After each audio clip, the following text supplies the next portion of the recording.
God as we understood him makes no claim that we could understand God because he's infinite. He can't be understood. What it refers to is the necessity of personal experience. It almost felt like in choosing recovery, I had to abandon Judaism in some way. Everything is recorded. Everything's recorded. Our sages tell us there's an eye that sees, an ear that hears, and everything is recorded in a book. Were it not for Torah, we would learn everything we need to know from animals. The truth is that spiritual teachings are life and death for everybody. But, most people don't see it that way. A recovery crowd definitely sees spirituality is life and death. It's no joke. I'm not doing this for fun. Welcome to the In Search of More podcast. I am your host, Eli Nash. Join me weekly on my quest for more from myself and more from this world. We'll see you on the other side. All right, Rabbi Shais, here we are. Yes. Okay, in the same physical space. In the same physical space. We've done a lot of virtual stuff, and we've done a lot of virtual stuff that have not been recorded.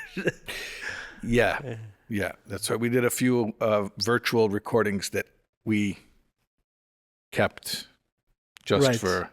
It was recorded in in the Book of Life or something. Yeah, it was.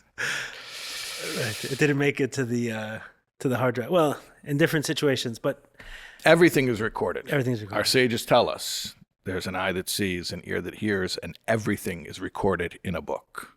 It's all recorded. Right. This concept they couldn't have understood so well before. Before technology. Like it's possible that we understand this idea like better than someone like. No question. The Rambam understood this idea. For sure, because it's a tangible idea to us. Right. Yeah, for them it was an abstraction. Right. Yeah. It's possible. Okay, but I'll explain to the audience what happened. So we've had a number of conversations. Yes. Which worked. Some of them which worked didn't actually work that well. Like we had the one where the camera kept shutting off for some bizarre reason. I remember that. And then we had one where I forgot to hit record, and another one where there was an echo. Yes, there was another one where your internet on your side, it was choppy. Yeah. The first one. So we probably had about 4 or 5 recordings that have not worked out. But it's all divine providence. I'm sure it is.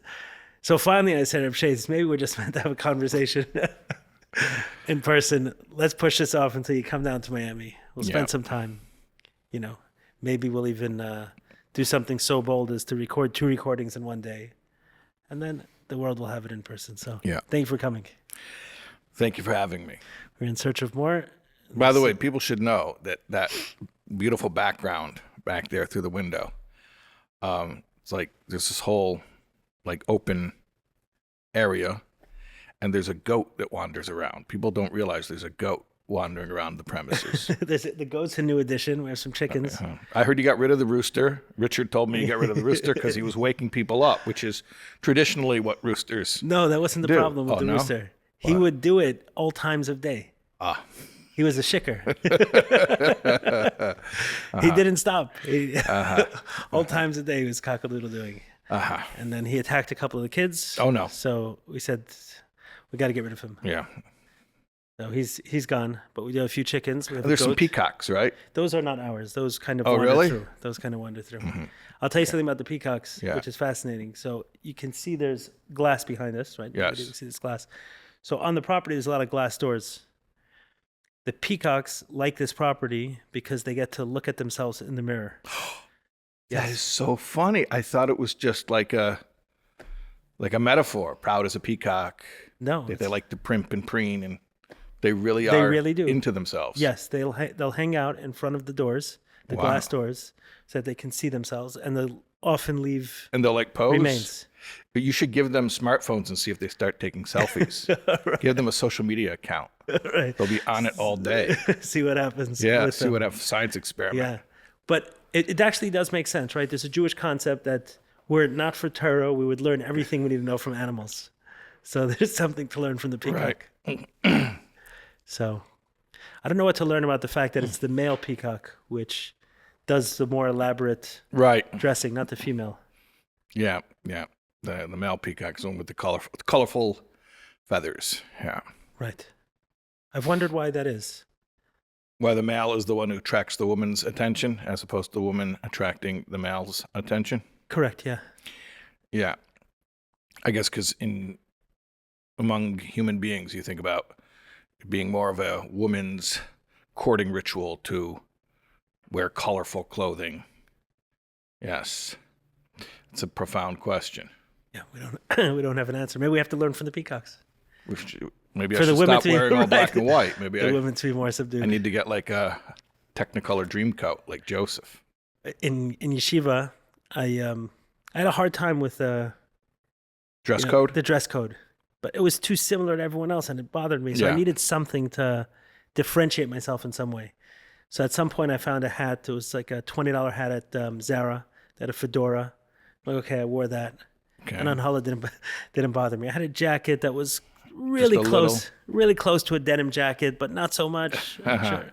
Mm-hmm. They let it go. And then at one point, I bought this terribly ugly white shirt. I mean, it was really the ugliest thing you can imagine.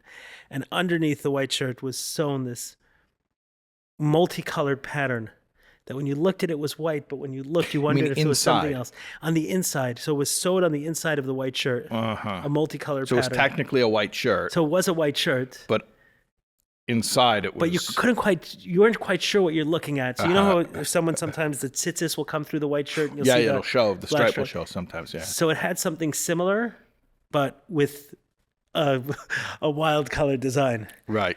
And I'll never forget this. I walked into Zal and my into the yeshiva, into the study room, and my table was right in front of Rabbi Kaplan, Okay. where I sat. And I sat down, and he calls me over within 30 seconds. And he says, I don't know what that is, but whatever it is, go back to your room, put it back on perm. He gave you a day where you could wear That it. I could wear but yeah, one day a year, yeah. Yeah. So I was trying to push the envelope then. We'll try to push the envelope now a little Okay. bit. I'll ask you the most right. challenging question you've ever heard in your life. Okay. Who is Shais Taub? Who is Shais Taub? So I'll add a little to the question. Oh, you can let me off the hook. Okay. I'll let you off change the hook the a little bit. No, not to change the subject, but many people have heard your teachings. In one of our podcasts that didn't make it, you actually spoke more about your personal life, like even where the name Shais came from, where you came from. Who is Shais Taub? This guy that came out of the scene, to the scene in the Chabad world, is teaching many people, is teaching many shluchim. Where did Shais Taub grow up? I'm from Chicago, which is, to me, the most normal possible place where anyone could come from. I've often thought to myself whether it is possibly a universal phenomenon of human psychology that everybody thinks of the place where they grew up as the most normal possible place to grow up. Because I think about it, like Chicago to me is like the most typical place. It's America. It's Midwest, but it's not like coastal. It's Midwest. It's like a city, but it's not New York. It's like the most archetypical.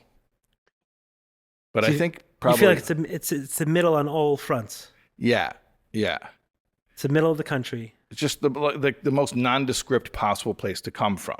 Like, because if you would get more nondescript, then it would be too boring, and then the boringness becomes itself Something a unique. peculiarity. Yeah. Right. Yeah. Like if you would be from Akron, Ohio, like that's... That's out there.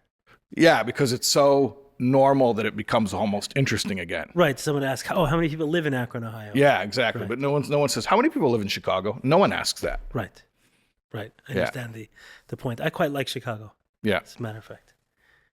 So you grew up in Chicago. Yeah.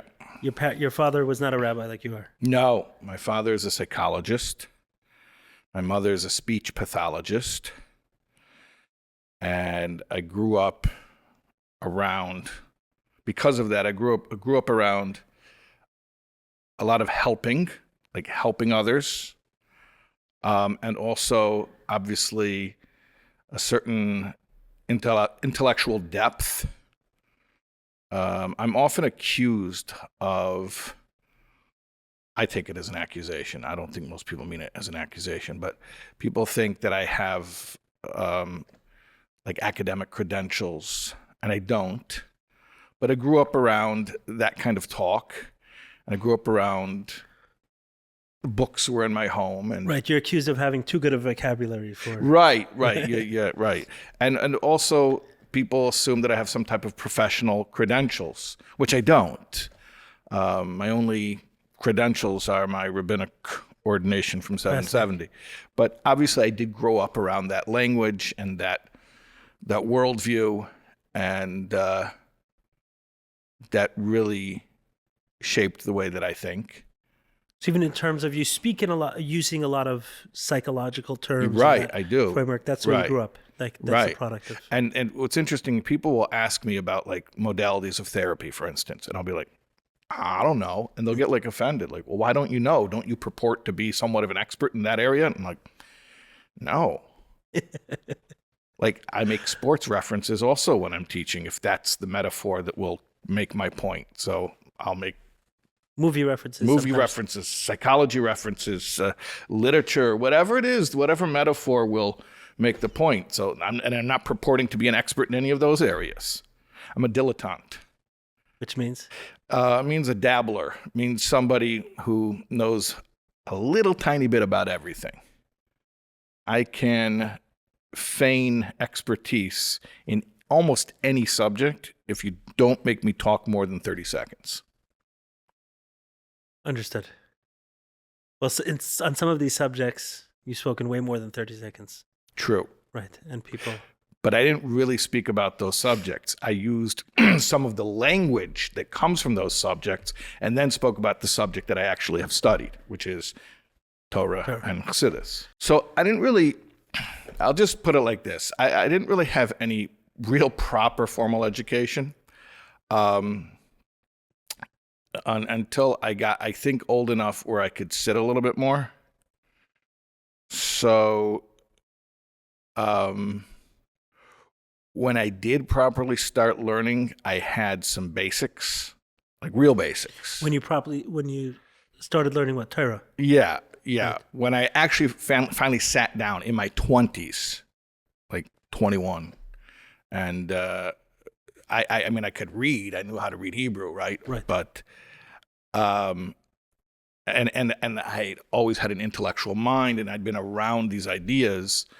My family became more observant as we were growing up, but we were through always Chabad? through Chabad, yeah. Right. So, but we were always immersed in Jewish ideas, and so I was always familiar with the basic concepts and the texts and the names, but I couldn't sit down and focus till I was like 21, 22. And then I got like hyper focused and I just sat down. And at that point you were learning in 770. Yeah. That you've And then I just sat down. I just learned for years, like doing nothing else. Like literally, I want to tell you something, the extent, like for years. So this was like on the cusp of the internet existing. Like I believe I already had an AOL email account at this point, but the internet was not anything that you could spend very much time on. It was pretty primitive. So I'm saying as a disclaimer, there wasn't a lot of distraction back then, but I was completely oblivious, like literally oblivious. I didn't know. I think this happened actually after I was married, but I did not know that the was it 2000 presidential election was contested and that it went to the Supreme Court. I didn't know until 10 years later. And you were in your 20s at that point. Yeah, because I think I was married already. But I sat down, I started learning, and even after I got married, that's all I did. I was in kollel and just totally immersed myself.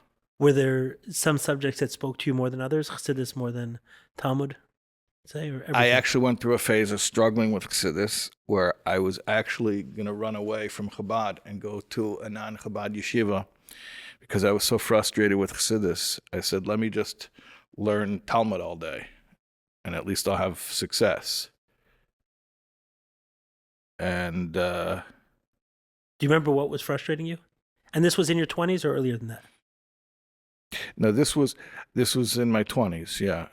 So you were into learning at that point. Yes, I was Comfortable into Gemara, learning. I was Shulchan Aruch. into so this whole progression. First, it took me forever to actually sit down and read a Hebrew book. But then, even when I started doing that, I was much more comfortable with learning Gemara, Talmudic arguments and that kind of stuff. And also, I found it fun. When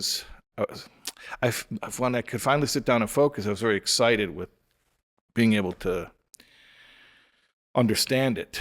It was a certain amount of Enjoyment, pleasure. Yeah, Yeah, it is a pleasure. Yeah, and I had the opposite with Chassidus, with the spiritual, mystical teachings. I just found, for whatever reason, I don't remember what was, no pun intended, what was mystifying me about it, but to find mysticism mystifying. But I remember being frustrated to the extent that there was a very real discussion that I was going to leave Crown Heights and go study. And people who know me and they hear that, they can't fathom that was ever a consideration, but it was. And I think it was basically my sense of belonging, more almost like tribal loyalty that kept me. But not the learning itself. What? But you don't remember what your frustration was with No, it. I just remember that I wasn't understanding it the way that I wanted to. Right. Can I share mine? Because for A me, frustration with learning? No, with that specifically. So when I was in yeshiva, With Chassidus. Frustration exactly. with Chassidus. I enjoyed learning very much. Uh-huh. And Gemara I enjoyed tremendously. The back and forth and, being able to look up different opinions and different ways of understanding it. And I was a relatively good student. And I was during the morning part of Chassidus, I usually slept if I came in. Yeah, I mean, it's early. It's like 7:30. A lot of And then at the end of yeah. the day, I often was hiding a Gemara learning. Really? Yeah. Yeah, I couldn't understand these subjects, talking about levels and different levels. I mean, you could be hiding a comic book, I could be hiding anything, but you no, were hiding a Gemara. Yeah, I often would be still interested in something that I'd learned earlier in the day. Earlier in the day. Right. And I'd prefer to work that out. I don't think anyone would peg you for that guy. That's very interesting. Right. And today, what's interesting, today I'm much more likely To open learn. a sefer of Chassidus. Exactly. But it felt completely You should start irrelevant. a Gemara share. I should start a Gemara share. Yeah. Probably. You should give a Gemara share online. We tried a couple of Chassidus. Those were actually good. The ones we did. I Those enjoyed are it. great. The People ones- till today, people tell me how much they enjoyed that. Good. We should maybe do more We should do more. of those. Yeah. In terms of you're saying about starting Gemara share. The Gemara, even though there were components that were irrelevant to me, right? Irrelevant as this happened to that. The subject matter was very interesting. It was Right. fascinating the way different people can view it differently and explain it and trying to understand where they were coming from. All of that I enjoyed very much. Mm-hmm. And then when we got to Hasidic philosophy, and they're saying God's emanating light coming from here and Right. coming into Right. this world, Right. and the soul has this many levels. I'm like, what are you talking? Why am I sitting here taking you seriously? You're shaking and saying something about this stuff. I'm supposed to sit there and pretend. So I've gotten nothing from it. I didn't understand it. At best, I can give you a memorization. At best, and even that often not. I find it interesting. Was that what was frustrating you? I only shared that to see if maybe you had something similar. I don't remember what my thoughts were about why I was frustrated. Maybe it could have even been that I wasn't even comfortable with the vocabulary because it's a different set of terminology, and maybe I didn't know what the words meant. I just remember being very frustrated that I'm opening up a Gemara and I can spend hours and I can follow it and I feel a sense of accomplishment, and I'm learning Chassidus and I don't know what it's saying. I don't know what it means. It wasn't that, I know what it means and it's not for me. No, I don't know what it's saying. Right. I mean, even if you're able to translate the words, you had no idea what it was saying. Yeah. Yeah. And how did that change? I don't remember a specific epiphany, but I do know that there was a process where, and this is just for me. I'm not saying this is the definition of Chassidus, but for me, it clicked for me that, hold on a second, this is a language for describing reality. And I guess in many ways, to me, it was like, it's a way of categorizing, almost like a taxonomy of how to label things and understand what they are so that you can understand the world around you. And when I started to see it like that, in other words, it's not a separate subject from reality. It is a particular framework within which to understand reality. And then it was like, it started to click. Does that make sense, what I just said? Yeah, because it started to become very relevant. Yeah, extremely relevant, because what's more relevant than reality? And if somebody gives you tools to be more clear about reality, then, I mean, that's the definition of relevance. Right, 100%. Yeah, so it makes a lot of sense. Yeah. What you're saying. Okay, so this is, so you're learning, you're throwing yourself into learning. At what point did the teaching kick in? See, I've always been a teacher my whole life. You know, when I was a little kid, I don't think I was older than 5. I had a little Torah scroll, one of those toy Torah scrolls. I don't remember where I got it. Maybe it was at a Simchas Torah. But I had it when I was a little kid. And I took a tissue box, a Kleenex box, and I made an Aron Kodesh, an ark. And I put it in the closet of the playroom. I remember the house where we lived. There was a playroom, and there was a closet. And I put the tissue box on a little table in the closet, and I put my paper Torah scroll in that tissue box, propped up, standing up. And I would play rabbi. I would be rabbi. And I guess I would take it out and I would open it up and pretend to read from it, and put it back. Maybe I'd give a sermon. I don't remember exactly how I played it, but I remember distinctly being 4 or 5 years old and playing that, playing rabbi. And that was always like my personality of, in a lot of ways, I was a very insufferable child. I'm an oldest child, which already means that I have a propensity towards being precocious and, acting a little bit. How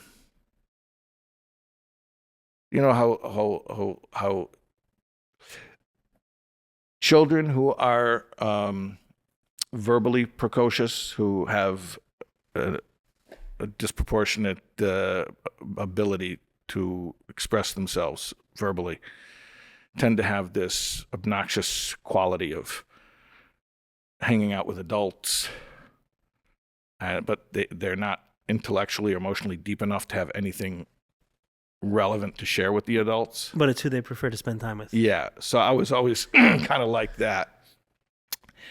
And so my way of interacting with peers was always sort of in the mode of a teacher offering sagacious advice or stand-up comedian. Teacher or comedian. Sure. Those two roles. Not so good with the small talk and the, just sitting around shooting the breeze. Right, I know what you mean. You know what I mean. So that's definitely part of my makeup. Right. People may think if they're just watching you talk, that if they met you, you'd be the Correct. talking So to everyone. I tell people, if you find me standing behind a microphone in a room full of 200 people, you're finding me at my most natural and calm and comfortable.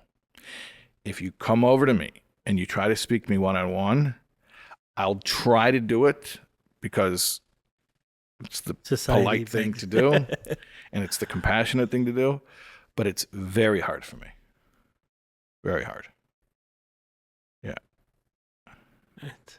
I don't think you're the only one, but you didn't have to get over a fear of public speaking in that case. I get nervous before almost every time that I speak publicly. But once I get up there, I'm fine. But you know the worst things? So I don't like talking to people one-on-one. And I get nervous before every time I speak. So you know what one of the worst things, and it happens to me like all the time, is when I'm about to go on and someone will come over and want to speak to me. Right. So you already have the nerves of what Right. you're going towards. And it's already something that I'm really not good at. Yeah. Yeah, I don't like that. Yeah. So at what point did you realize that it wasn't only you who enjoyed the role of teacher, but it was also the student who enjoyed the role of being taught by you? So, it's interesting. The first time I spoke publicly was by accident. This is when I was a Bach in 770, and we went on Talucha. Talucha is when the yeshiva students from Lubavitch will go out. It's Yom Tov, it's a Jewish holiday, so we don't drive. Everyone's walking. And we'll walk all around the city to different synagogues and teach, give a speech, a sermon, whatever. And there's a whole, pomp and circumstance surrounding it. And it's like a ritual that you do. So I went with a group to Bensonhurst, and we were going to speak in some shul. It was on Pesach, on Shvishal Pesach. So, interesting. I went with a group of friends. I was not the one who was going to speak. You ever go on Talucha, Eli? I did as a kid. Okay. But it was much different. We would go, it felt like we were walking with groups of 30 or 40 people and just praying in a different shul. Were you aware that someone was speaking when you got there, or you weren't even? No. Okay. No. So the point is that somebody speaks. Got it. But it's only one guy. It's not like Right. everybody speaks. One guy speaks. And there's a whole group that goes. And I did sometimes as a it child, is. when I was 6, Yeah. 7, 8, Okay. 9. So when you were a kid, you're probably more aware of the march to the Correct. shul. And then when you got there, you probably played tag in the Exactly. parking lot. Yeah. Okay. But what you do is you go in a group. I think the group I went with wasn't such a big group. It was maybe 10 guys. But so you get there and somebody speaks. And the rest of them are there for moral support. So we got there, and I was not supposed to speak. I was not the speaker guy. And we got there, and we found out that nobody there spoke English. So I said to my friend who was supposed to speak, like, that these guys don't speak English, right? He's like, what? No, I didn't know that. No, they're a bunch of old Russian guys. You speak Russian? No. Well, they understand Yiddish. Can you speak Yiddish? So my friend was like, no. So we're like, we walked here 8 miles. What are we supposed to do? So I'm like, you want me to try to speak to them? I mean, I don't know Russian. I can speak in Yiddish. So they're like, okay, go ahead and try it. So it was totally impromptu, unprepared, but my first public speaking, my first foray into public speaking was in Yiddish in a shul in Bensonhurst. And I spoke about Kriyas Yamsuf, about the splitting of the Red Sea. So that was my first. Do you remember how it was received? Yeah, nothing. No one threw Right. tomatoes, and nobody gave a standing ovation. It was like, whatever. It's fine. Yeah. But I don't think I spoke again soon after that. My first paid speaking engagement was in Munster, Indiana. I was already on shlichus. So I was a shliach. And Like a shliach in Milwaukee, right? It's in Milwaukee, very good. Right. Excellent. Okay. So I was anyways teaching. That's what I was doing. I was giving classes all day. So it wasn't like I was unfamiliar with talking in public. That's what I was doing. I was giving classes. Some small groups, some large groups, some one-on-one, but I was teaching all day. So I guess the word got out, oh, he gives a good class. So Eliezer Zalmanov from Munster, Indiana, brought me, and I think he paid me like $100 for gas or something like that. That was the whole honorarium. And I spoke there. It was before Rosh Hashanah. It was like before the high holidays. I think it was 2006. I could look it up. I had the date, but I think that was my first paid speaking engagement. And he like gave me a good review on some shluchim email group. And then after that, more people would bring me out. And then from there, it just became like a part of my life. At one part of my life, at one point, I was traveling like crazy. Like, This is while you were still on shlichus. Yeah. I mean, it just evolved. I think I can't even add it now, but it's in the thousands, how many different speaking engagements. So it happened very organically. One guy asks you to speak. He gives a review. Other people keep calling. Yeah. So I met you, actually not that long afterwards, probably in 2012 or 2013, when I met you in person, I learned of you through your book, God of Our Understanding. Yeah. So when and how did that come about? I wrote that in, it came out in 2010, but I think I wrote it in like 2009. I had a group in Milwaukee for Jewish recovery, men who would get together. I created this group of guys who were Jewish, but mostly not religious, but were very spiritual because of the program of recovery. Right. And we would get together and learn together. And so NPR heard about it and they interviewed me about it, National Public Radio. And they did a story about it. This is back in 2007 or 2008. So NPR did a story on it. And then they were like, okay, so what's going to be with this? How large was the group? 10 guys. Gotcha. On a good day. But it was regular. Yeah, it was every week. Yeah. Gotcha. And it's most captive audience. Yeah. Having people in recovery.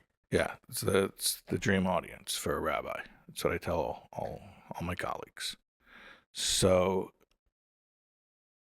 NPR asked me what's going to happen. Like, what are you going to do with this? You have this thing going on. Where does it go from here? I said, well, I'm writing a book. It's coming out soon. So they're like, oh, okay, great. Now, that just came out spontaneously. I had no thought of writing a book, but it sounded like a good answer to that question. What are you doing? Right. Creating a book, right? And I thought maybe they'll cut that part out of the interview, but they didn't. And it's like a 5-minute piece, and in that piece, they include the thing, oh, he's writing a book very soon. So I'm like, oh, no. NPR said I'm writing a book. So I took it very seriously. Like NPR said I'm writing a book. What, am I going to make them into liars? I don't know why.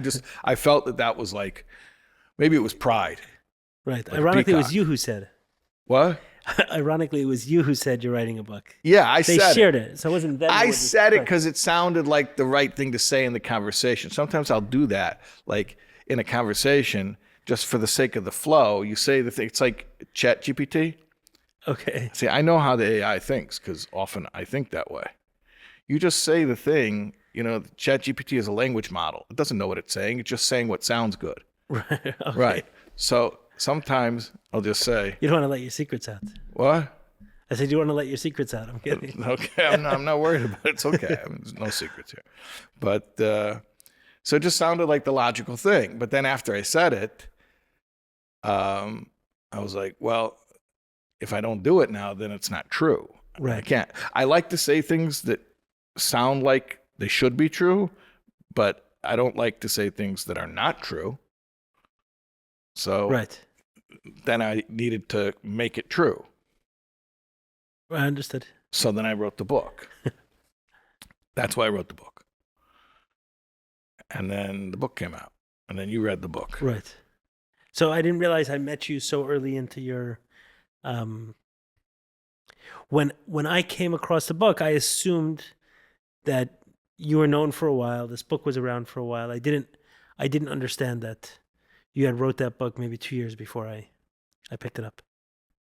Yeah. I mean, maybe I'm just trying to think. I wrote it in 2007, I think. The truth is, I think I wrote it in 2007 or 2008. Yeah, but it came out definitely in 2010 because I was in Pittsburgh already when it came out.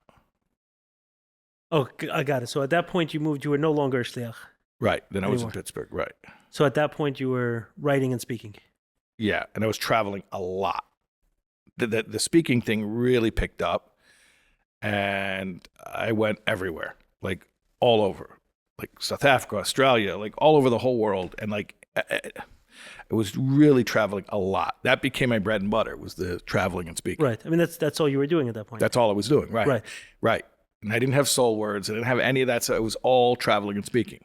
Right. And then that's when I met you in person was probably for the first time 2014 or 2015 at JLI. Yeah. And then at some point in time you came to South Miami. I forget the name of the shliach there. He was a tall, thinner guy. Really tall, maybe 6'4", 6'5", but I'm not remembering his name. And you spoke at his Chabad house. When did I? Maybe Coral Gables or something else. I remember his name at some point. Okay. So, but when I read your book, I was very taken by it because of the fact that it resolved something that I was struggling with. It almost felt like in choosing recovery, I had to abandon Judaism in some way. You had felt that way. That's the way I felt because And the book. the language was very different. Some of the ideas felt very different. Right. And to me, it was like, okay, what was I abandoning? It wasn't Jewish practice at that point. It wasn't very much of Jewish practice. Like going back to 2013, 2012 was probably when I got the book for the first time. 2013, I bought a ton of copies and started giving it out to people because I was moved by it. And interestingly enough, which I didn't know how the book was formed, we started a little group in Miami with Rabbi Shais Taub, where I just saw him yesterday at the aisle. Oh, very cool. No, not yesterday. 2 days ago. We started a group in my office where he was the one who gifted me the book, I believe. Yeah, I'm sure of it, actually. He gifted me the book. And then we started a group where a number of Jewish people in recovery started coming, and we would have a shir together, a class. And I would say over time, it kind of continued on and off until COVID, that class. Oh, wow. That's a long time. Yeah. It was on and off, but it continued for a while. I remember when I remember our last get-together we were talking about the fact that there were lockdowns in other countries and joking whether we may be locked down. And then we ended up, and we did a few on Zoom, but it didn't take off. It didn't take off after that. But I think towards the end, it certainly wasn't all Jewish. There were a number of non-Jews who came as well. Different sizes, but it was a nice little group, probably about the same, 10 people or so. And connecting also Judaism and recovery. But the first place I saw that was in that book. And I said, oh, here are a lot of ideas that I've learned.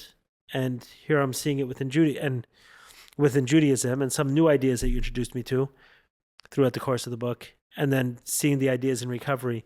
And what was neat about it was that there were recovery concepts that you explained that landed for me better than they did from recovery. I actually remember one of them. So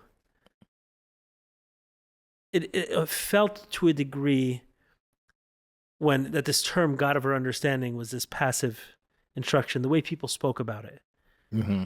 And almost like, oh, it can be whatever you want it to be. Not right. almost. The doorknob can be your higher power. Yeah, they literally said that. People say that. People say that. Yeah. People say the doorknob can be your higher power. Make your cat your higher power. Why don't you make the group? Just have a higher power. And I recognize that there's truth to that as far as step 2 is concerned. That step 2 doesn't introduce God. It just says, there's a power greater than yourself, which could Whatever restore it your sanity. is, yeah. And at that point, just let's As take it long as one it's step not at a you- time. As long as it's not you. Yeah. As long as it takes you away from self-will. Yeah. Right. But then you pointed out something which the contradiction was sitting inside me, but I hadn't been bold enough to articulate it, was that we actually make certain claims about this higher power. We call him caring. We say he has a will. Like there are some very strong... Meaning the program. The 12-step program, program, the 12-step program implicitly makes certain claims, theological claims. Correct. Even though it is non-sectarian and there's no official theology, but it's implicit in the steps. That, like you said, that God is caring. Right. Because if you're going to give your life and will over to the care of God, he must be caring, right? Right. You And refer then- to him as a power. He must be powerful. He right? must So have a the- will. He must have a will, yeah. Right. So a lot of ideas, and I think you spoke about that in the book. And I said, yeah, like this whole idea of doorknob, someone is saying this to make themselves comfortable, but it's actually antithetical to the 12 steps. I also found there was, it wasn't only Judaism that I felt you were able to bridge a gap to, but also 12 steps that I felt you were able to explain it to me. And that's why I was comfortable giving the book out to many people. But I did not realize that it was so early on in after the book was released that I came across it. Yeah. Very neat. So you're doing this, you're speaking, you're traveling the Yeah. country, Yeah. speaking regularly. And then when did that turn into SoulWords? SoulWords is very recently. So I was going around speaking. I have never like quantified this, but I think that I was traveling a lot. I was speaking a lot, thousands of speaking engagements. And what's interesting, by the way, because you mentioned God of our understanding, is that sometimes people would think that that's what I spoke about. And they were like, oh, when I need a speech about recovery, I'll book you. And it's like, no, actually, I rarely was giving speeches about that. Rarely. The book was the book, but the going around speaking was like everything else. It was just general, spiritual, whatever topic that people wanted. Right, it could have been the holiday or the Torah portion or Anything, whatever. Right. Yeah. So I was doing that a lot. And all the videos that existed were on other platforms. I didn't have my own platform. I figured, what do I have to have my own platform for? Just if there's a video, you give it to some other site and let them put it on there, and people will see it. Right. But there was no place That you were bringing everyone back into. No yeah, community. that exactly. There was no community. There was no. By the way, the whole notion of viewing it as a community, as a virtual community, is very recent for me. Like this year, it finally clicked for me that that's what it is. But Right, you're a rabbi with no it was like literally the No brick and mortar, traveling preacher from the old stories, the itinerant preacher who's going from town to town. That's what it was. And not only I had no brick and mortar, I didn't even have a virtual home to bring people back to. I didn't just have no brick and mortar home. I didn't even have a virtual presence to say, come to this place. It was basically, I travel around and you'll find me when you find me. And if you want to see videos of me online, it's on other people's websites. I actually even had people who were more than one person actually who would travel, like deadheads. Yeah, or fish heads. And they would come to my different gigs around the country. Neat. Yeah. Because that's the only way that people could find me, is just go to wherever I was speaking. So But even that, to get your schedule probably wasn't so easy. They'd have to see who publicized it. They had to be very motivated to even find that schedule. Yeah. Right. So then I guess that I came back to New York in 2017 for a shlichus in the Five Towns. Chabad of the Five Towns is there already for 27 years, I think, 28 years maybe. And it's very thriving, very.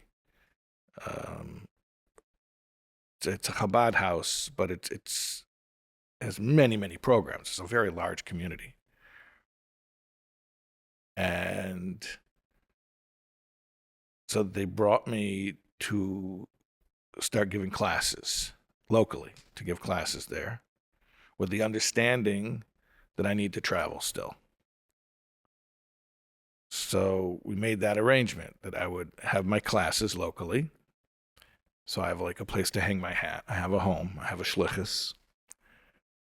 But I'm not tied down. Like, I'm not the Shabbos rabbi. I'm not the rabbi. I have my classes that I give, but I'm not stuck. So then shortly after that, I realized, okay, now that I settled down and I have like a place, I need to create a virtual space. And that's when we started SoulWords. Started a website. It was right after I came to New York. So we're talking about 5 years ago. Right, it's very recent. Yeah. And I just started putting my own videos on my own website. Instead of giving the videos away, I just, one by one, every time I would lecture, and I was lecturing all the time. I still do lecture all the time. So it's just a matter of... So each one of those you were trying to make sure you recorded and uploaded somewhere. I guess I've heard many of those. Think of one, you spoke in front of a girls' school at the Isle, and you put the speech up there. Everything that's on SoulWords basically is something... You're doing for someone else. I'm doing for, no, that's not true. Some things I'm doing just for the website. But most of the stuff, there's an audience, there's a context where it's happening.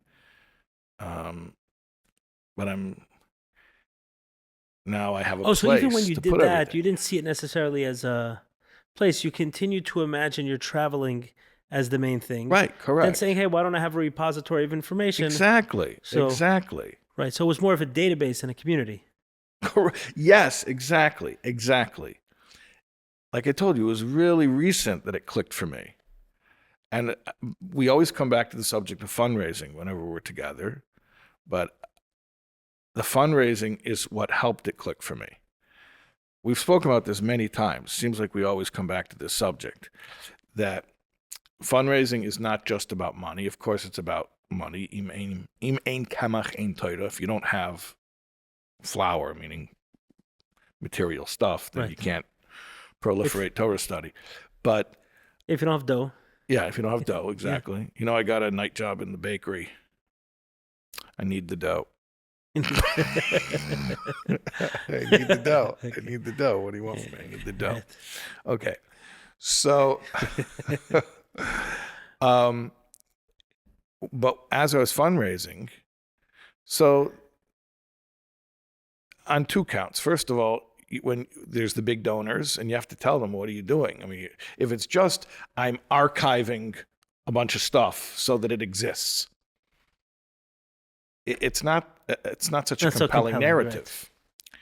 But if you say that, no, we're talking about thousands of people whose sense of belonging, where I go to get my inspiration on a regular basis, the place where I feel understood, the place where I get spiritual guidance that resonates with me personally, the person who I consider to be the teacher who I trust, that there's thousands of people who feel that way about what I'm doing. That's a much different narrative than I'm just cataloging and archiving. So this is your accountability strategy. You tell NPR you're going to write a book, you write a book. Yeah. You tell a donor you're going to build a community, you build a community. Right. Right. Okay, it wasn't conscious, but yeah, yeah, that is a consistent theme.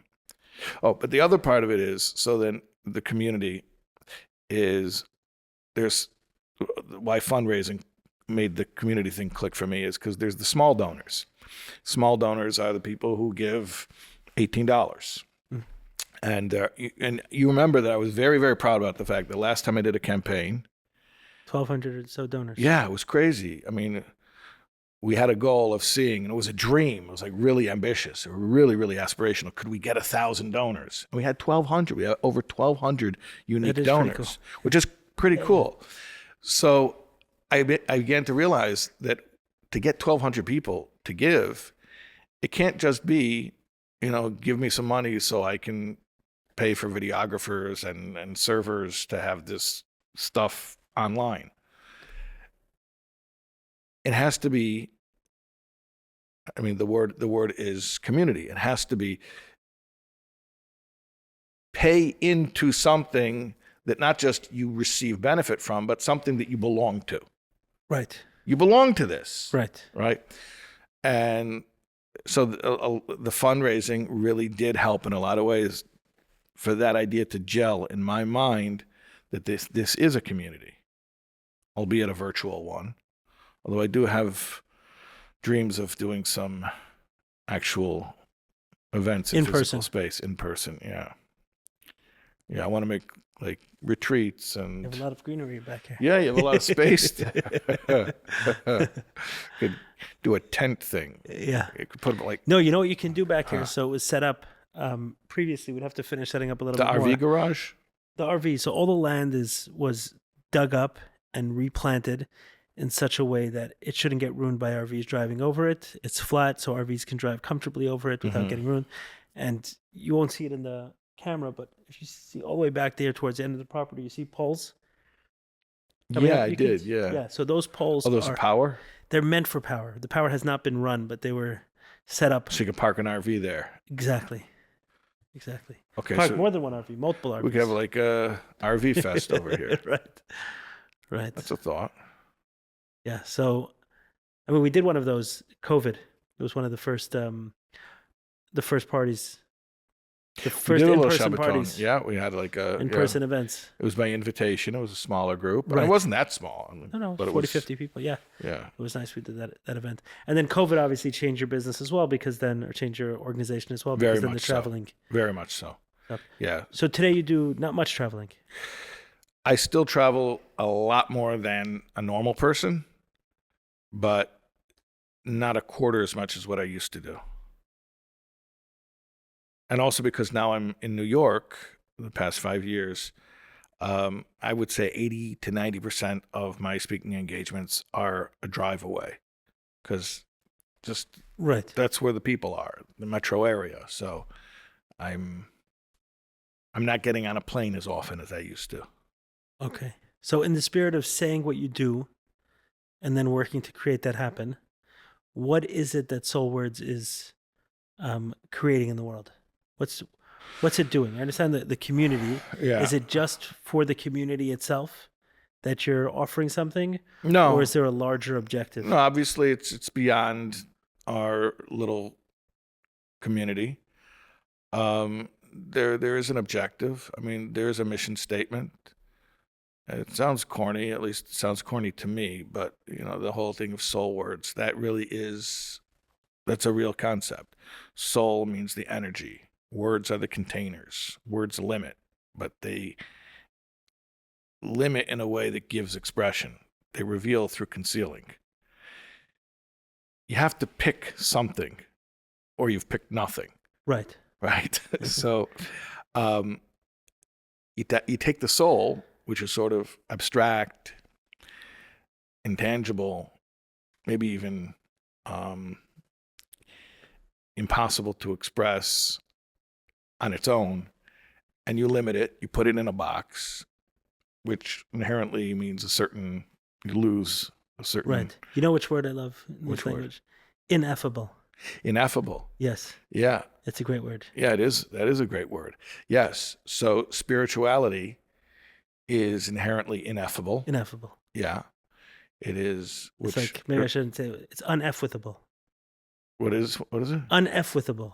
No, Oh, ineffable. Oh, you're saying it like a pun. Okay. Right. Yeah. Like you can't mess with this. Ineffable. Yeah. Ineffable for those who are Right. You can't mess it up. Can't mess it up. Right. Ineffable means it's Ineffable something that you can't literally put means words to. it cannot be Verbally expressed. Right. It's right. But you're saying it like a double meaning right. Uneffable. of you can't mess it up. Right. Until you do express it in words, in which case you can totally mess it up. And that's the occupational hazard of giving verbal expression to pure holy ideas. Right. So you leave the pure holy ideas alone, you can't mess them up. Now, if you leave them alone, no one can get it. Nobody can get it. Right. So the occupational hazard is I'm going to have to do stuff right now that automatically, inherently is going to create a risk that we're not going to get this right, that we're going to dumb it down, that we're going to get it wrong, that we're going to This was the parable they used to say when they told us many times when we were kids about the king who had a sick child, and the doctor told him if he took his crown jewel Very good, yeah. and he crushed it. Yeah. Is that the... Yeah. It's putting words to... Is that maybe what the crown jewel This is the classic parable being crushed up? of the question of, in the early years of the Hasidic movement, the question was, how do you have the right to take these spiritual secrets and to put them out there? It should be ineffable. So why Right. you... Which would also mean Yeah. kind of personally experienced, maybe, because meaning Well- it should be accessed by those who have personal experience of Well, it. that's God as Because we understood him. God as we understood him. I mean, presumably we were these- talking before Right. about God of our understanding. Right. You know what Chuck C says in New Pair of Glasses? He says, God as we understood him makes no claim that we could understand God because he's infinite. He can't be understood. What it refers to is the necessity of personal experience. In other words, this is something that is experiential. It's something, therefore, that is unique to me. It's peculiar and idiosyncratic to me. And I could use words to try to transfer it to you, but just know that it's not the real thing. That's what God as we understood him means. It's like, I'm going to use some words here as a sort of like to fill a space, as a placeholder, but really, Right. that's not the real thing. Yeah. As soon as you go there, you're already messing with it. Right. It's like trying to describe a chocolate cake. You can put words to it, but it's not. You think a chocolate cake is ineffable? In some ways, what are you going to say? Meaning, what am I going to tell you that's going to give you the experience or really prepare If I you? haven't had one, you're saying. Right, exactly. Right. Okay. Yeah. Yeah. This chocolate cake is amazing. It's creamy. It's light. Right. Okay, so those are words, but the experience is to eat the chocolate cake. So that's the... And once I start doing it, if I start putting words to it, then when you do experience it, it's already a little tainted, the experience. Right. You can't give somebody an authentic experience through words. So that was the kind of the debate over the Hasidic movement is here you are giving People words. who know. No.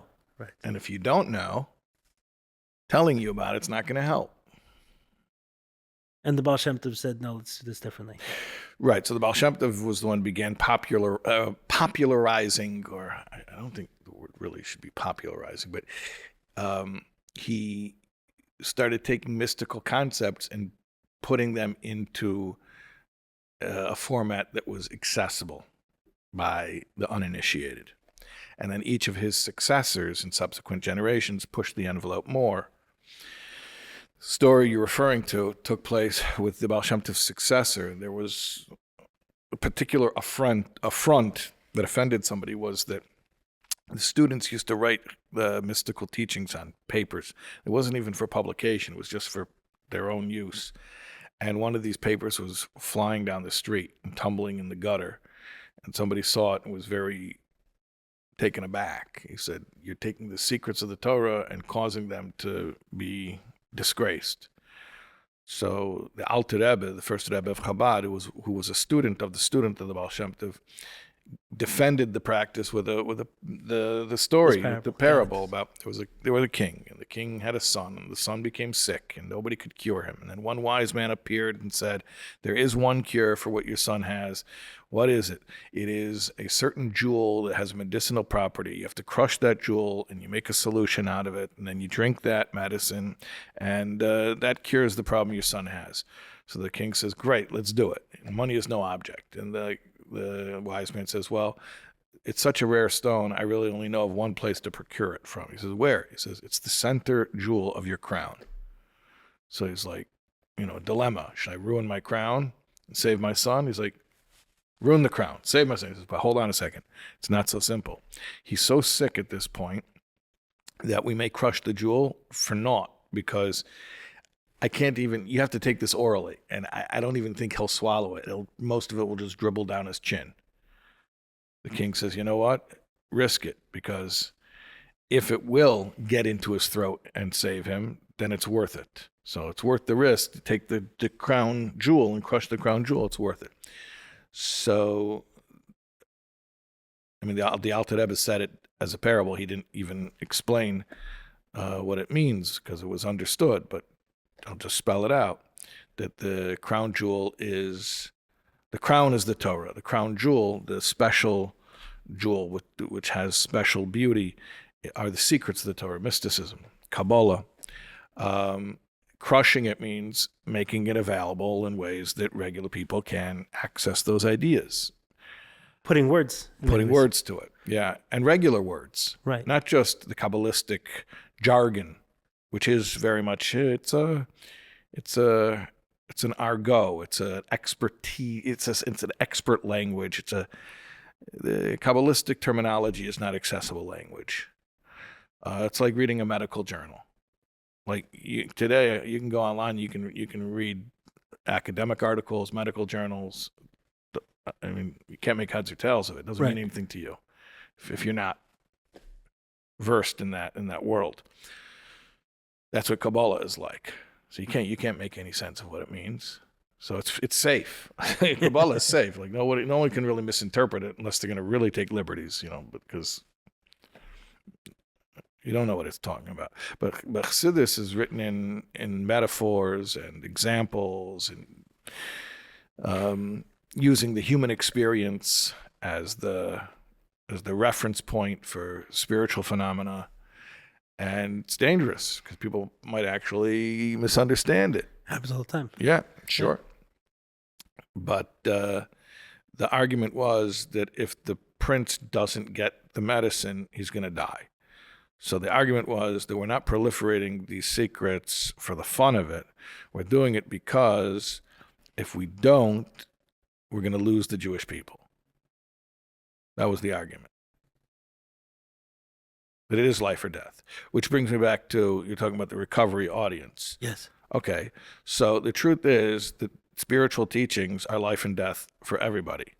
But, most people don't see it that way. A recovery crowd definitely sees spirituality is life and death. It's no joke. I'm not doing this for fun. I often repeat your line that an addict is someone who for spirituality is a necessity rather than a luxury. Right. But really, the truth is spirituality is a necessity for everybody, but go and try to convince most people of that. Right. So, but for someone who's an addict, if they don't have that spirituality, their addiction will take complete control over them. Right. In terms of this metaphor, now that the crown jewel has been crushed, so to speak, the medicine has been made available to the masses, is the king's son still very sick? Well, there are relative levels. I can answer that question by saying, if he's completely fine now, then it could be argued that we can stop with the medicine. There was an acute crisis in the times of the Baal Shem Tov, which I don't want to get into at length, but anyone who studies the history of that time, certain exacerbating factors, particularly among Ashkenazic Jewry, there were massacres, the Chmielnicki massacres, and poverty, and within the Jewish community there was very strong division, boundaries between different Jews, a lack of unity, a lack of mutual respect, a lot of disenfranchisement, and it was a crisis period. So the Baal Shem Tov came and he averted that crisis through teaching these teachings. So was that crisis averted? Yeah, that crisis was averted. The Baal Shem Tov succeeded. But now there's a new crisis, which justifies the continued availability of the medicine. correct. It's an interesting metaphor. Yeah. The idea of medicine, because it's medicine, right? But it's spiritual in nature. I talk every once in a while about ayahuasca. For the tribes there, that is their spirituality, right? The tribes which have retained it in the Amazon, they call it a medicine. There they refer to it as the medicine, right? This is the medicine for our people. But when it gets out, people refer to it as spirituality. Oh, this is spirituality or religion or things like that. But they're not necessarily looking at it that way. Right. They're just looking at it as their medicine. Right. Right. But yeah. Maybe where this like the rubber would meet the road on something like this is, would a rabbi serve a medicine? Is that the rabbi's role, to serve a medicine? So it depends how you look at it. Well, it depends on who he's dealing with. It depends on the situation. Everything is context. Things are appropriate or inappropriate based on context. Right. If you said in the West, right, if you said here that the rabbi is serving medicine as a religious practice, that's medicine. You go to a doctor to serve medicine. So over here, they'll call it a sacrament, right? Right. As a religious item. Right. A religious ritual. Right. Which may alienate some people. Not only that, yes, it alienates some people, but even the people it doesn't alienate, it diminishes the importance of it because it relegates it to something exactly ritualistic, which to me almost inherently implies that it's perfunctory. In other words, like I was saying a minute ago, you're not going to die if you don't do it. Exactly. Like, it's nice, it's meaningful, it's beautiful, it's inspiring, but you're not going to die if you don't do it. Right. It's not like breathing. Right. But when you think of it as medicine, well, then it's serious. Yeah. Right. So you think of Chassidus as medicine. I mentioned this on the last person I spoke to, Moshe Chanan, that Abraham Twersky said that someone asked him, how come you send people to church basements to read the 12 steps? Don't we have Tanya and Musar and all these, like within Judaism, it's so rich with medicines. You have to send people there. So he said, if you find me a room full of people which read the Tanya or Musar, like their life depends on it, they'll send them there. Right. So maybe that's the point. Maybe that's the message. Yeah. That the rabbis need to be serving medicine. So I'll tell you like this. Meaning serve this as a medicine. In other words, why is this so relevant? Is because here we are, which is I think a lot of what you try to do, is take these Hasidic concepts and deliver it as a medicine. What does it mean as a medicine? For what's ailing you today, in this moment, will this be a balm?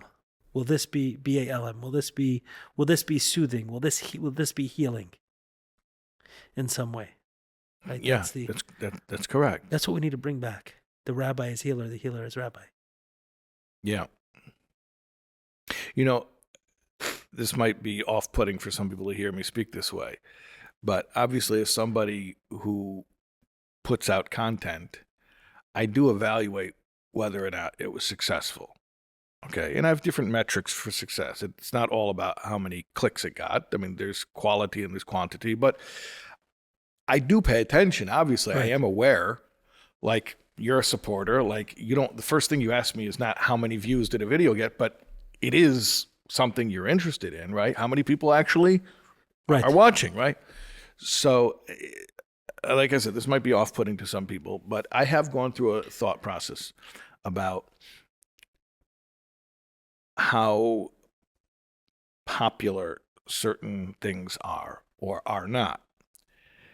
And at least for now, where I'm at is I've made peace, or I've tried to make peace with the fact that the style, the way that I teach, which is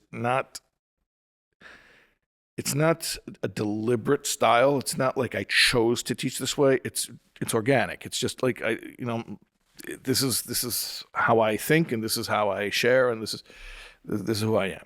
So, but that style, by definition, I believe, does not have mass appeal.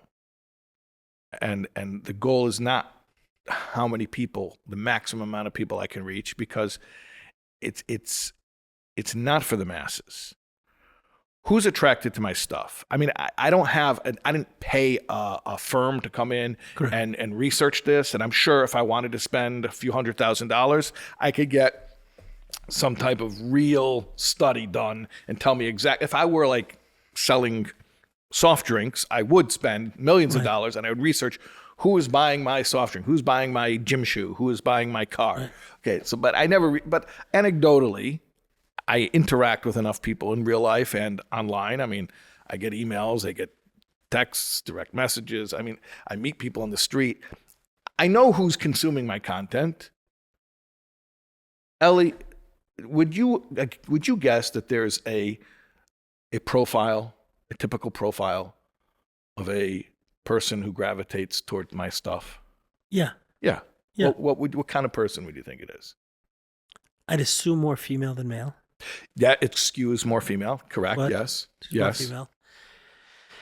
And I assume someone more thoughtful. Yeah, someone more intellectual. Yeah, definitely. Yeah.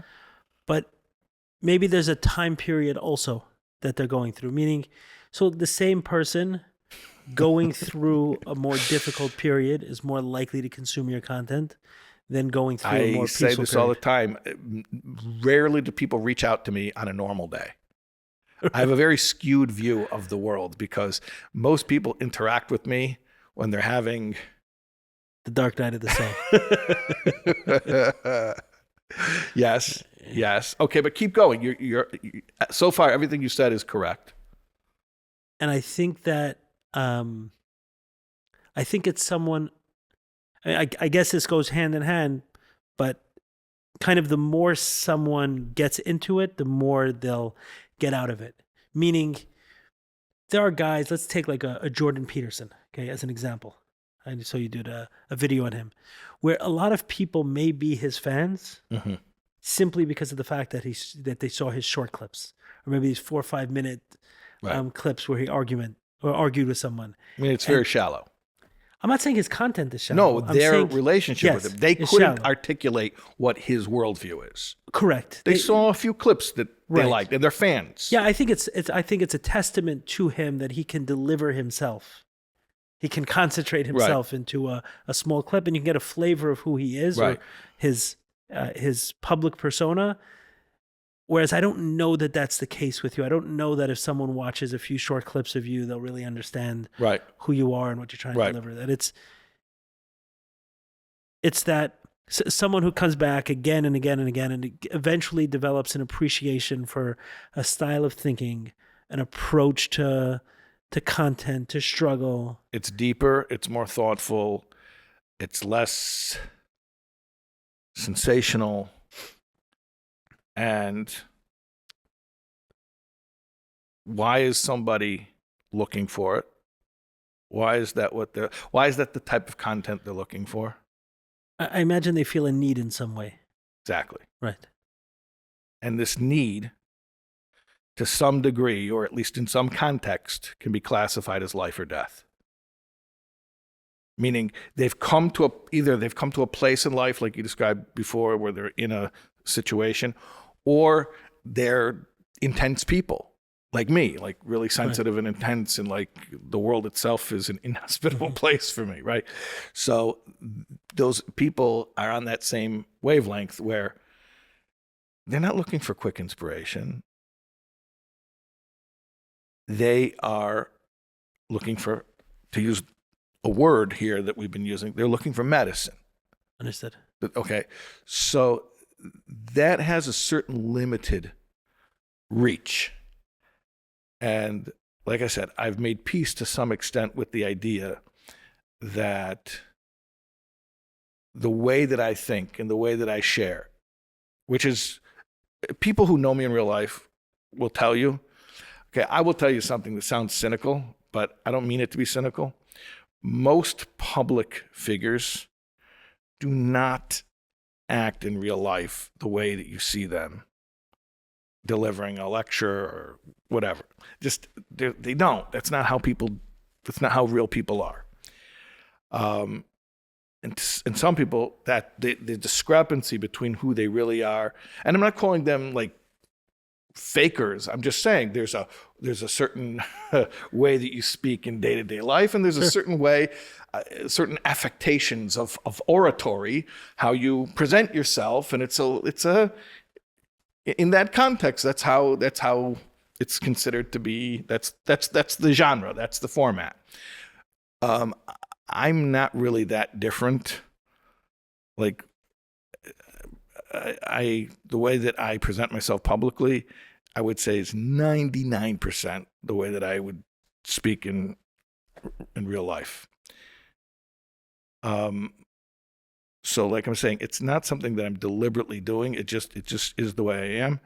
That energy is going to resonate with people who have come to a point where they've already recognized that without a spiritual framework for viewing reality, life is just too difficult. So I don't sell anybody on that idea, on that premise. I speak to the people who are already sold on that premise. Life sold them on that premise. Pain, frustration sold them on that premise. That's and my you're hoping community. Some of the medicine. And deliver some of the medicine. I'm hoping to be, Chassidus is the medicine. Chassidus is the medicine. You're trying to deliver the prescription. Right. And health is spirituality. The medicine is a tool to reach health. Spirituality is not the tool. Spirituality is the innate state of well-being that we're trying to return to. The words are the tool. Right. And if somebody's already in a state of well-being, I don't need to speak. Which is why anybody who knows me in real life knows that although I speak a lot, I don't really like to speak. I don't need to speak.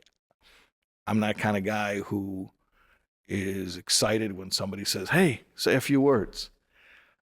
I'm not into that. Like, there's a purpose for it. Yeah, and the purpose always has to be, well, is there a problem here that needs to be addressed? Because if everyone's okay, let's let things be ineffable, right? Leave it alone. Right.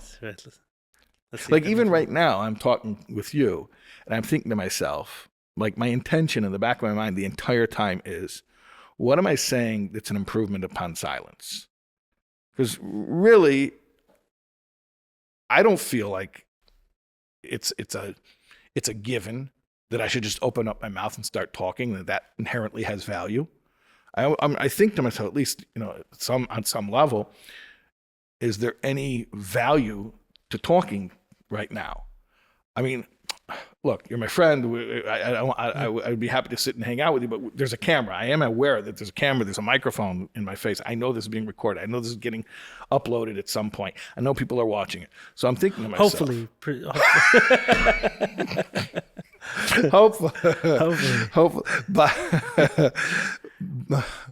But I'm thinking to myself, what am I saying that will be healing for people? And I'm not feeling so comfortable using the word healing because I'm feeling pretentious. But in the context of our conversation so far, that's been the word that we've been using. Right. I want to be consistent with that. I'm not comfortable with it yet. I feel pretentious calling it healing, but I just want to use that word because that's the word we've been using.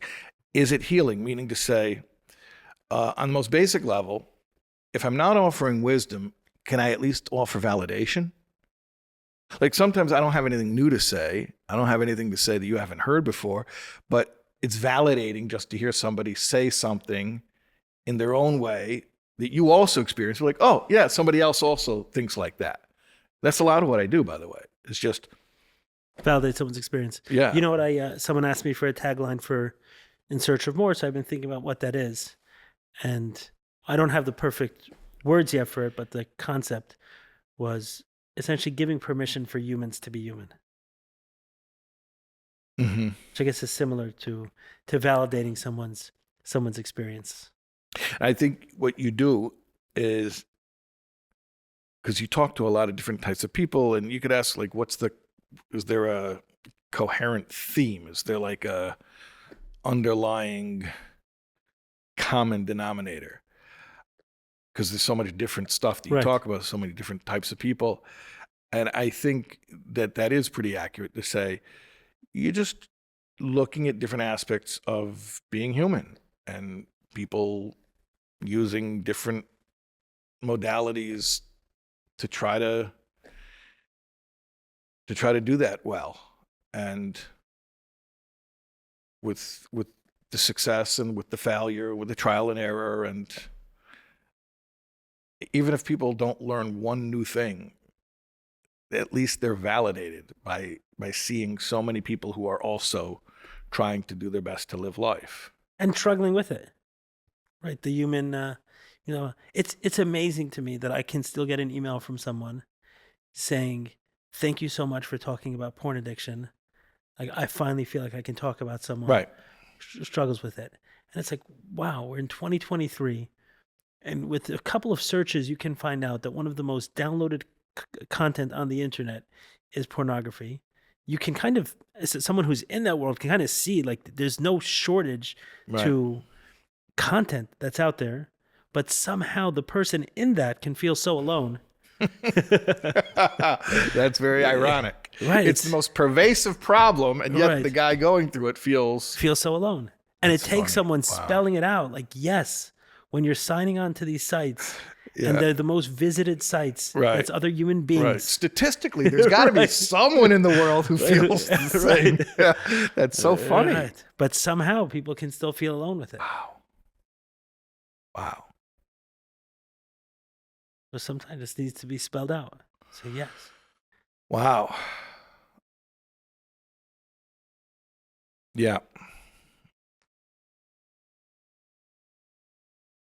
The irony is deeper, and it's not only with pornography. Is the stuff that bring us the most shame are the things that make us the most human. That's like the most common human experience is where we'll feel the most shame around it. Mm. The most common human experience is struggle, is failure, Right. is regret, is mistakes, is hurting others, is feeling guilty about all of these things. Right. Is very The things that are the most shameful and therefore cause us to isolate and disconnect from others are the very things that are universal. Yes. Crazy. Right. You walk around prancing around like, I got this brand new car. Okay, that's not such a universal experience. Right. There are billions of people who'll never get a car, never mind a brand new car. Right. But you feel so comfortable sharing this with the world. Right. Why? It's maybe a unique experience. I went on this vacation and people are comfortable posting that. But then to say the most human thing and feel shame. Right. And shame, I guess inherent to shame is a certain isolation. I am alone in this. It's not, the shame is almost struggle in solitude. If we were all struggling together, there would be, think about someone going through poverty may feel some shame around poverty. Mm-hmm. But if the whole town was poor, they'll just have poverty. They don't have shame around the poverty. But if the whole town was poor, but they were all hiding it because of the shame. They all had credit cards. Right. That's So kind they of were all poor, but they were all faking not being poor. right. Yeah, if I could, I wonder what that would look like. Could you imagine such a situation? Yeah. Wow. Yes.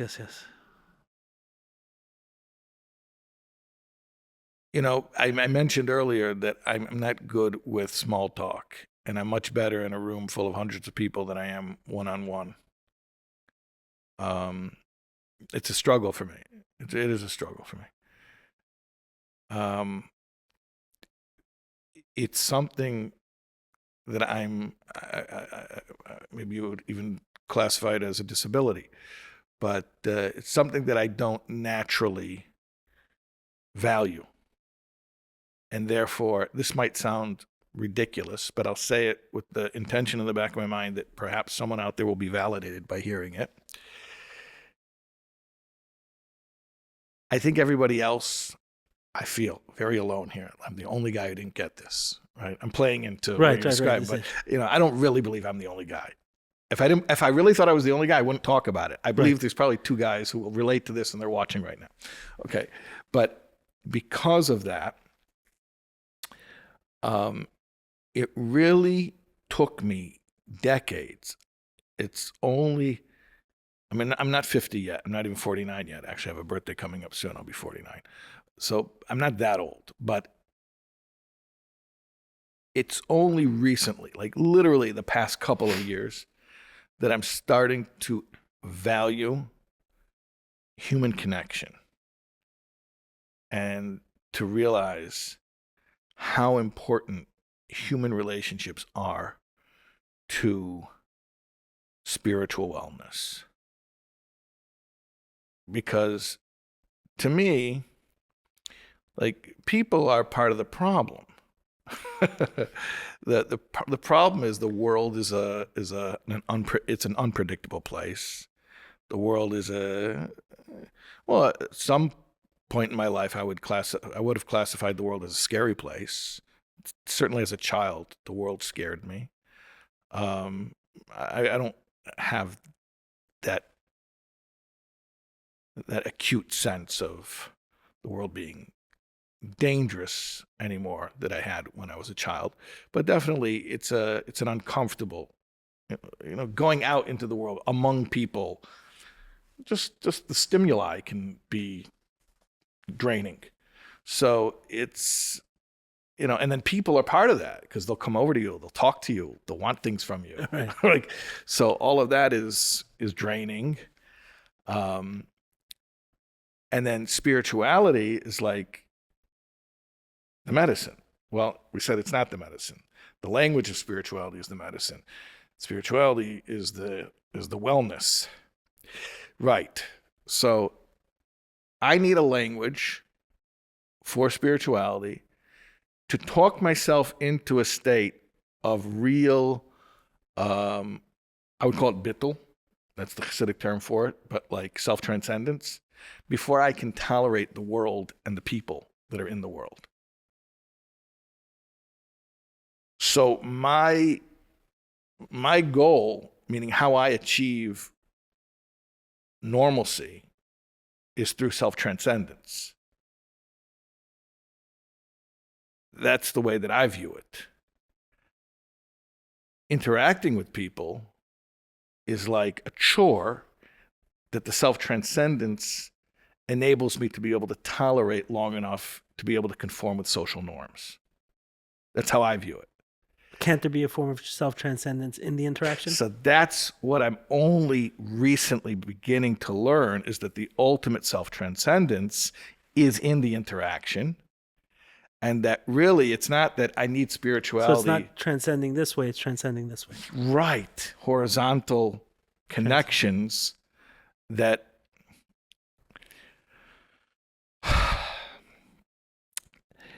I used to look at it like I need to be really spiritually fit in order to be able to deal with people. Now I'm starting to realize that dealing with people is itself spiritual. Connecting with people. Understood. Okay, that's a much different framework. Right? It's like the world's a stressful place. You got to do stuff. You got to pay your bills. And so let me get spiritual. Let me be spiritual enough that I won't freak out and have a panic attack when I have to pay my bills. Right. The same thing. It's stressful to deal with people, so let me go meditate and be really spiritually locked in so I can go out and deal with people. That's how I looked at it for a long time. And to some extent, that's my default. But I've started to realize that, and it's so unnatural for me, that connectedness, relationships, saying things to people just to validate them, and hearing people's experience just to be validated, that itself is part of, and maybe even the essence of The human spiritual experience wellness. or spiritual experience. Spiritual wellness. Yeah. So if I ask you this question, let's imagine this conversation didn't get recorded. Right. Was there any value to it? Yeah. Yeah, because we're connecting. Right, I think so. And Virtually, I understand the point. It feels very disconnected, especially the setup I have here, where the camera is very far from the screen. I feel like I'm talking to someone from across the room when I do the virtual conversations. Oh, this is different to you than the virtual? This is much different than the virtual. See, for me, it's very interesting. People call me all day long asking, can I see you? Can I talk to you? I want to get an appointment with you. And it's always weird to me because I don't know why anyone would want to Right, you'd rather be on the phone for that. But if I do it, correct. You know exactly where I'm heading. Right. If I do it, when in the rare occasions that I do meet with people, I want to be on the phone. And people say to me, but I want you to be able to focus on me. And I've told people before, you want me to focus on you? Then please don't put me into a situation where I'm going to have to be spending 90% of my energy focusing on conforming to social norms. You want me to hear your story and to pick up on the ineffable energy in your story? Then please allow me to not have to make eye contact. Allow me to not have to, read your facial expressions. Let me just zone out and really absorb. And you think this is unique in some way, in that a lot of people don't have, let's call it a fear for lack of a better word, because you described that certainly as a child that existed. So whatever term you'd use now, a discomfort, you think that's uncommon?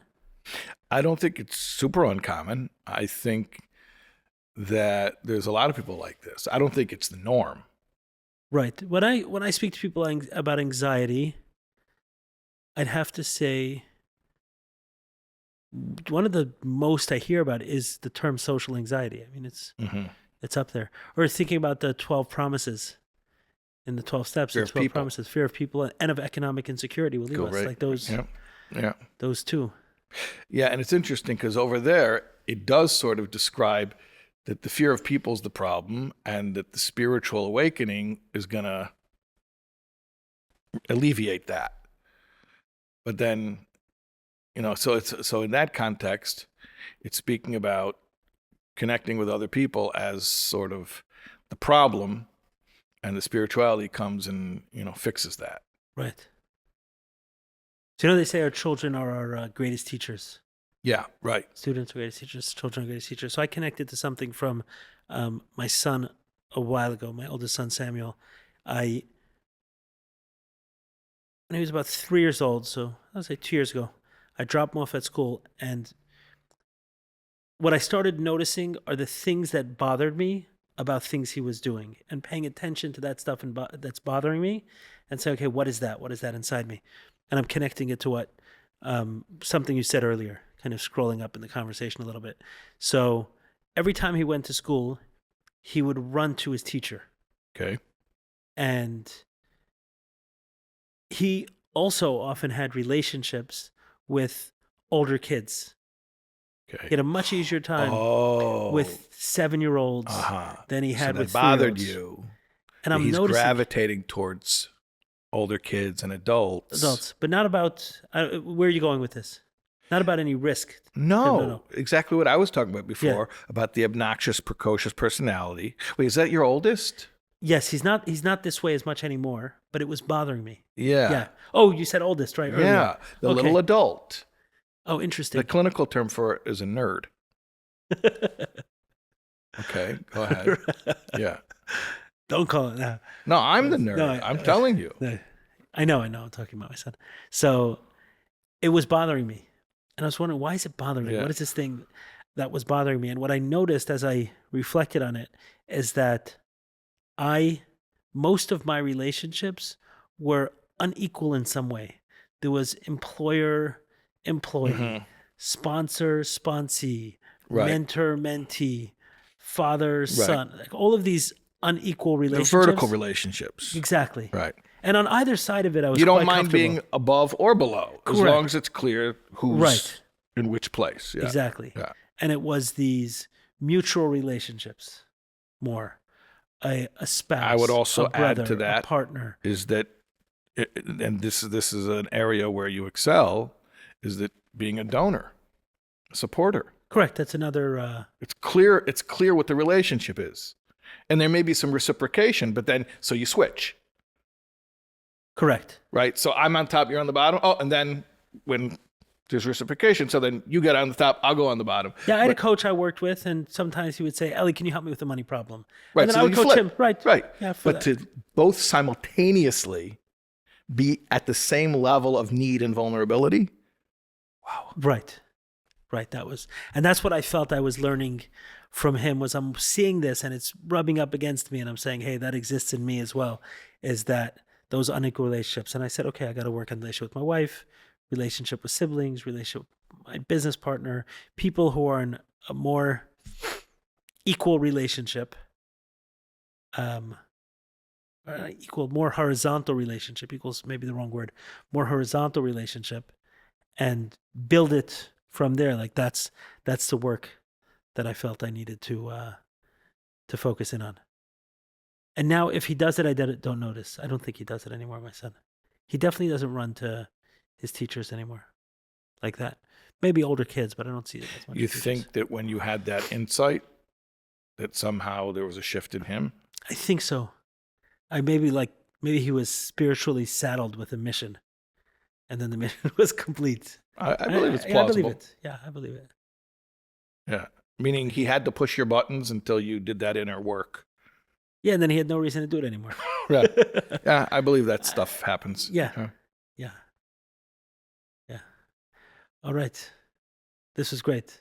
Okay. Even if this wasn't recorded, I want to say I very much enjoyed. And this was a horizontal I think so. Yeah, conversation? I think so. You know, it didn't occur to me until the last few minutes that there was a relationship, you know, of teacher or relationship of donor. Like none of that wasn't, it felt like two friends talking. So Okay, good. hopefully that's what By the came way, through as well. Ironically, that's one of the things that I found out people like about me. Because I've started to become aware of like everyone's unique, so everyone has what they offer, and you know, they have their special Gifts. Yeah. So recently, again, past couple of years, I've become open enough to allow people to meaningfully compliment me, because there's only one thing that makes me more uncomfortable than a compliment is critique. Don't get me wrong, critique makes me more uncomfortable, but compliments make me almost as uncomfortable as critique. And I've allowed myself to be more open to allowing people to say nice things to me. And what I've started to find out about me, what people like, is they say, you know, you're like a regular guy. We find you very approachable, very non-threatening. Like you're just you know, you're not so polished. You're just, you know, very authentic. These are types of things that people say. And I allowed myself to absorb that and to, first of all, not to argue with it, but just to say, you know what, even if I don't think of myself that way, that's how they're seeing it. So there's validity to that. At least that's their experience. Their experience is valid. So I started to realize how important this is. Because in ostensibly, I'm in a position of being in an inherently vertical relationship with everyone who's listening to me, because I'm speaking, particularly you're talking about speaking from a place of religious authority. I mean, that's about as Right. high as you can, that's about as high of a horse as you can climb up on, right? But what people seem to connect with is that they are not feeling that it's a vertical relationship. They're feeling it's a horizontal relationship, and they appreciate the imperfection and the vulnerability. Right. I can see that. We used the word deliberate earlier, but there seems to be sometimes a wrestling with that you do in front of the audience on a topic, which I think makes people comfortable. So you have this idea, like, how am I going to understand it? How am I going to explain it? And it feels like it's happening in real time. It's very spontaneous. Right. It's very spontaneous. Even if I give a talk that I've given hundreds of times, and I have certain talks that I've given hundreds of times, to the extent that, like, there are certain beats that I know, maybe like 25, 30 beats that this lecture has. And if I'll give that talk 100 times, it'll be 80 or 90% the same content every time. It's that, and yet it's only 80 or 90% the same every time. There's always a certain spontaneity to it, because it has to do with where I'm at in my life, in my spiritual journey. It has to do with where the people in the room are at, how I'm reacting to them, how they're reacting to me. So there is a certain lack of polish in that sense. Like, it's always an act of, okay, let's walk in there and see what happens. It's a real process every time. And also, anytime I speak about something, I'm listening to myself. And I take it seriously. So when I'm listening to myself, I'm listening with an ear of, like, is this guy authentic? Does he even mean this? And if I Right. You said this in one of our conversations about quoting yourself. Not this exactly, in a different way, about quoting yourself. Like, the last thing you ever want to do is quote yourself. Quoting yourself, right. Exactly. Where you said something really well one time, and you're like, oh, that's a good way of saying that. And then just the next time you say it, you fall back on saying it the way that you've already articulated it. That way. But it doesn't feel as true this time as it did the first time. It's not happening. It's not happening in the moment. And sometimes you have to spare eloquence for the sake of authenticity. It's another one of the occupational hazards of putting the spiritual into words, is you can fall in love with the words, with the poetry. Then it becomes performative, which is antithetical to spiritual growth. Everything can become an affectation.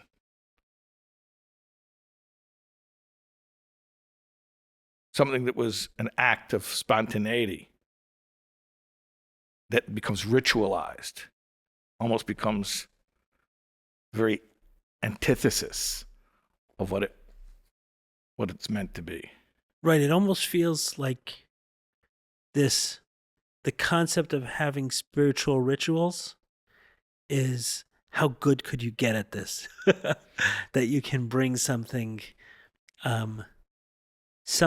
new into something so old. There's a saying, Marcel Proust, I think, is, to look at the world with new eyes, right? To encounter a person or something with new eyes. I remember a relationship therapist mentioning that to my wife and I when we went. They say, can you look at this person anew for the first time? And that is spiritual, right? In the moment, the present moment, this breath. And the same with a ritual. Can we do Shabbos every single week? Mm-hmm. And can it feel new? Can it feel real? Right. Like, you talk to somebody who wasn't Shabbos observant, and they are invited for Shabbos. They have their first Shabbos experience. It's like, it's memorable. Shabbos, right? I mean, it's like, and for the family that invited them, maybe it's a regular Shabbos. They didn't do anything special. Right. But for the guy who it's his first time, the whole thing is, wow, I'll never forget. We've gone to a bunch of different places in this conversation. Did we say all that needs to be said for this? Like I said, the question is always, is anything we're saying an improvement upon silence? Well, so I'll tell you the coolest thing. Yeah. The coolest thing is, how long do we know each other? How many times have we spoken? I don't know. A lot of times. A lot of times. But there's things I learned in this conversation because of this format of putting these things in front of us that just is cool. It allows for conversations that would not happen in a different way. How many times do you have a conversation with someone where you're certain that they will not pick up the phone during the conversation? You call them and you're certain they're not going to answer? No, you're certain that while you're sitting there talking to them, they won't take another call. They won't take another call. They won't. Oh. How often do we get that experience? Oh. Yeah, because while I'm sitting here, my phone has vibrated hundreds of times, and it was never even a thought to me to take a look at it. Right. But if it wouldn't be for the camera, unfortunately, I hate to say this, but just the fact that I would be in a conversation with you, I don't think it would have kept me from at least looking. Right. I would have Right. I have mine on the table there on Do Not Disturb. It's not often what I do. You know what? This is going to be my new date night. I'm going to come here with my wife. We're going to sit here. We're going to pretend the cameras are on. We're going to have a conversation. Smart. And I'll do the same thing I did to you. I'll pretend that I had technical issues and 3 or 4 times in a row. Right. And then you'll attempt to see her for the first time. Right. And I'll say, you know what the truth is? This was never about this anyway. I just wanted to talk to you and connect. Thank you. And in order to do it, I have to be certain that you're not going to run out on a phone call. So just tying this back in with what I was talking about earlier about the spirituality of human connection. You know, I'm sitting here thinking to myself, what justifies talking is that somebody listening to this is going to hear it and it's going to validate them, or it's going to put something into perspective for them or give them some clarity. And the reality is that perhaps the entire value that justifies me talking so much is just to become closer with Ellie. Correct. But I'm very uncomfortable saying that. It makes me very uncomfortable. Well, if we're being honest, at this point in the conversation, even the biggest fans are not listening anymore. This is way too long. Yeah, way too long. That's true. Is just they all left. They all left. No one's going to ever hear this. No one's ever going to hear this. You can watch, by the way, in the YouTube analytics where it drops off. There's gonna be no one at this point. No one. Unless someone cuts it into a short, no one is ever going to hear this. It's just for me and you. So it's great. It's great getting to know you. Thank you, Rabbi Shais. Okay. Thank you for coming to our home and gracing us with your presence. It's much fun. It's much more fun in the studio. Yeah. Well, I don't know. I don't want to be inauthentic, so I don't want to say it's more fun, but it's probably more meaningful. Beautiful. It is more meaningful. Yeah. Thank you. Thank you.